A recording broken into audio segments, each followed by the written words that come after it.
Hey everyone, Dave here, and I'm very excited to bring this video to you today. Ever since I got into photography, I've been on the digital side of things. It makes it so easy now that you can guess your exposure, look at the LCD screen right away, make changes, and get your exposure nailed within a couple of shots.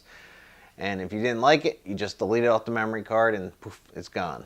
I always said to myself that I wanted to experiment with film to really challenge myself to slow down and make sure I get the proper exposure and composition before taking a shot. So last week, while browsing through Craigslist through the photo section, which I always love to do, I came across an ad for Mamiya 645 Super, and that's a medium format camera. I called up my friend William, who's a film guru in this area, and I asked him his opinion. He told me about the camera and said it was a good camera, and he gave me an idea of what I should pay. She was asking $250. He said I should pay around $200. So I emailed the seller and asked, would you take $200? And she happily accepted yes. So the next day I went and picked up the camera, and here it is. This is the Mamiya 645 Super. Again, it's a medium format camera. It came with an 80mm 2.8 lens, which is a 50mm equivalent on a 35mm. Comes with a prism viewfinder and also has the power grip and a 120 film back. It also even came with the original manual, which is quite cool. When I asked her why she was selling it, she said she's just no longer shooting anymore. It's just sitting collecting dust. So I was quite happy to take it off her hands. So now my next step was to purchase some film. So I went down to the local camera shop, and I'm lucky that my camera shop has a bunch of film guys there, so they have a really good supply of film. So I picked up a couple of rolls of this, the Film Mamiya 400, this 400 ISO, and I also picked up some 200 ISO. And then on recommendation of some other people I've watched, they recommend this, the Ilford HP5, and this is also 400 speed film. These are both black and white.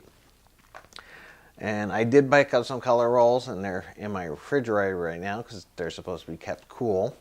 But I don't think I'm going to be shooting much color. I think the majority I'm going to shoot is black and white. And not just because I love black and white, but I think one of the main reasons is that I could get the film developed here at my house. So for about $150 all in, I could go ahead and get all the equipment, tanks and everything, and I could develop all my own film at home. And then I can get it scanned and download it onto my computer. So one of the really nice things about this camera is it's modular. So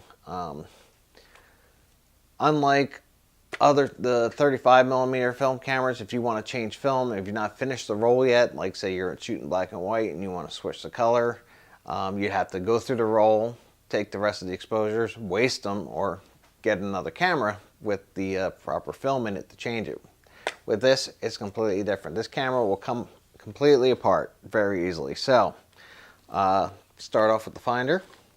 Viewfinder comes right off. This is a prism viewfinder. There's also a couple other finders like this, and there's a waist level viewfinder that you can step on here.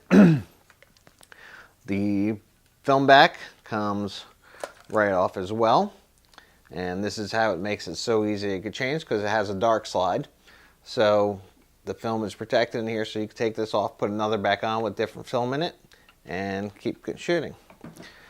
The power grip comes right off as well, and there's a couple other different options besides the power grip that makes it more feel like a DSLR, but there's also a regular crank winder, so when you take a shot you got to wind it and advance it to the next exposure. And then the lens are interchangeable as well. Just turn that and pop it right off. And this is it. This is the whole, basically the camera. You got your leaf shutter back here. You can see the mirror here. And you got your ground glass focusing screen. And here is the knob for your shutter speed selector. It goes anywhere from 1/1000th of a second all the way to bulb. And your shutter release is right here. And that's basically the whole camera. So this again pops back together very easily. Lens pops on. Back will go back on. Prism finder goes back on, and then the grip, and that's it. So if you need to clean it, it's very easy to take apart. Like I said, you can switch your films back right in the middle of the roll. As far as the film back, here it is, and this is the film cartridge. It takes, again, 120 film. You can get a 220 back for this, and a Polaroid back for it as well. The 220 will just give you a few more exposures. So you load the film into here, and then when you're ready to shoot, you got to pull the dark slide out. There's a holder back here for these, because supposedly these are very expensive if you lose them.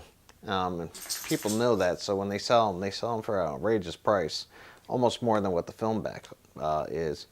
So once the dark slide is out, you are ready to shoot. You will advance it to the next roll. You got your counter here for what exposure you're on. Right now there's no film in it, and then once you are ready, you would shoot. Let me get it wound to start. You hear that? That's an old school sound. And then there you made your exposure and is wound to the next roll. So that's basically it. And then once you're done shooting, you put your dark slide back in.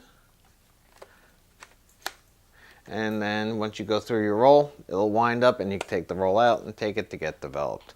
So this is a very exciting project for me. It's really going to force me to slow down, think about what I'm going to do, because not like our other cameras, there's no meters in here.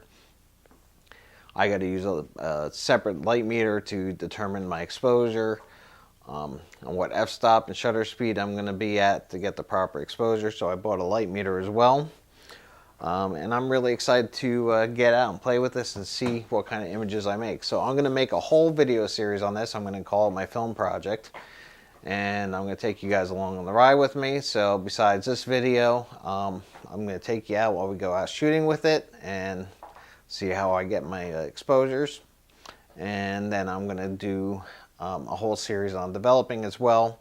So once I get the equipment next week, I'll show you how that's done, even though a lot of it's got to be done in complete darkness, so you won't be able to see that part. But that's it. I think it's really exciting to actually do this, because we're so used to now getting instant gratification. You know, you take the shot, you see it right away. Here you don't do that. So I'm really looking forward to it. So I'm going to wrap up this video now. Thank you so much for watching. If you do like the video, please do hit the like button. Subscribe to my channel if you haven't subscribed already, so you'll see updates when the next videos in this series comes out, or any of my other videos that I publish. And leave a comment down below. Do you have film? Do you shoot a film camera? Do you do 35, medium format, large format, which is a whole nother thing I want to get into at one point. And or let me any suggestions of what you want to see in this video series, and I'll do my best to accommodate you guys. So thanks again for watching, and I'll see you all in the next video.